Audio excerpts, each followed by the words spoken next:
Hello YouTube.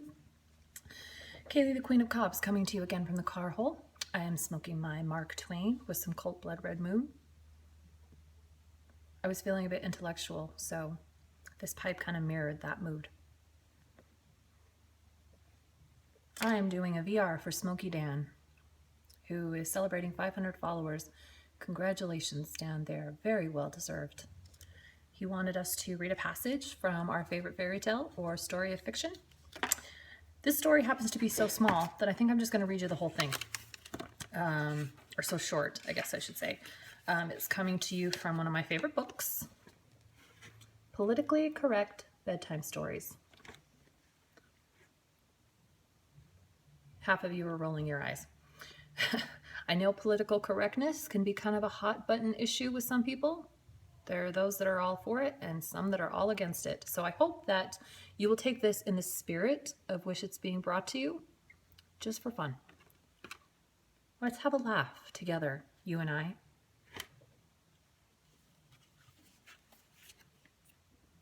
I don't think I can read and smoke at the same time. So you sit back and relax with a bowl, preferably in a cup, and I'm going to read you The Frog Prince. Once there was a young princess who, when she grew tired of beating her head against the male power structure at her castle, would relax by walking into the woods and sitting beside a small pond.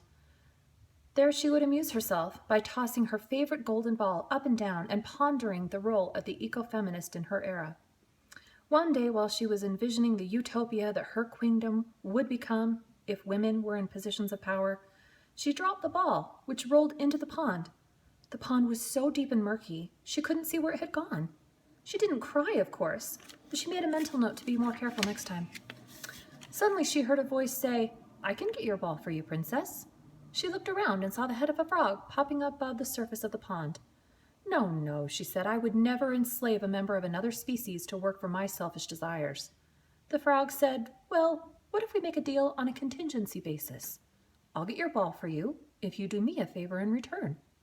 The princess gladly agreed to this most equitable arrangement.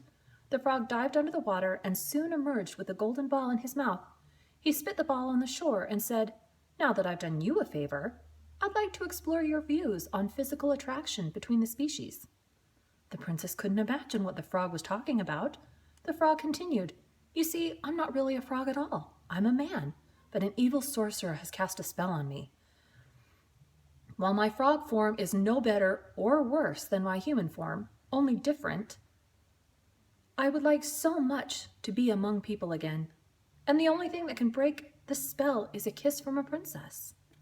The princess thought for a moment about whether sexual harassment could take place between the species, but her heart went out to the frog in his predicament, so she bent down and kissed the frog on the forehead.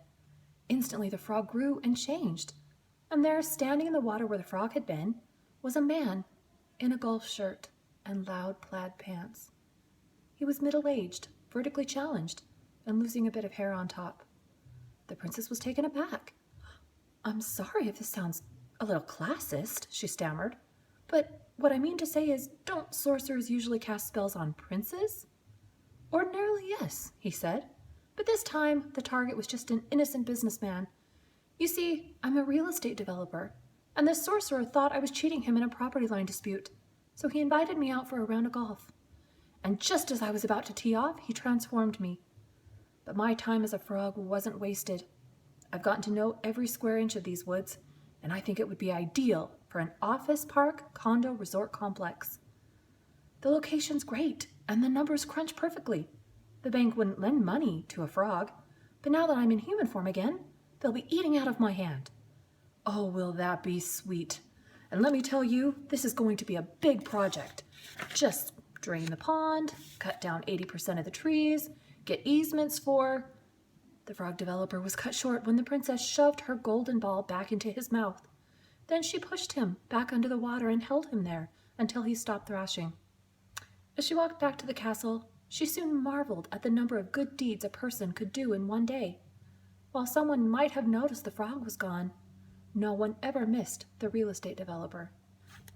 The end.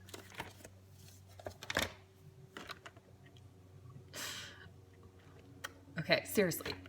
I love this book. You need to check it out. And Dan, again, congratulations on the subs, 500. They are very well deserved. Your channel is awesome. Your videos are hilarious. Your edits are very well done. And they're short. I hope everybody has a really good night. Keep up the awesome.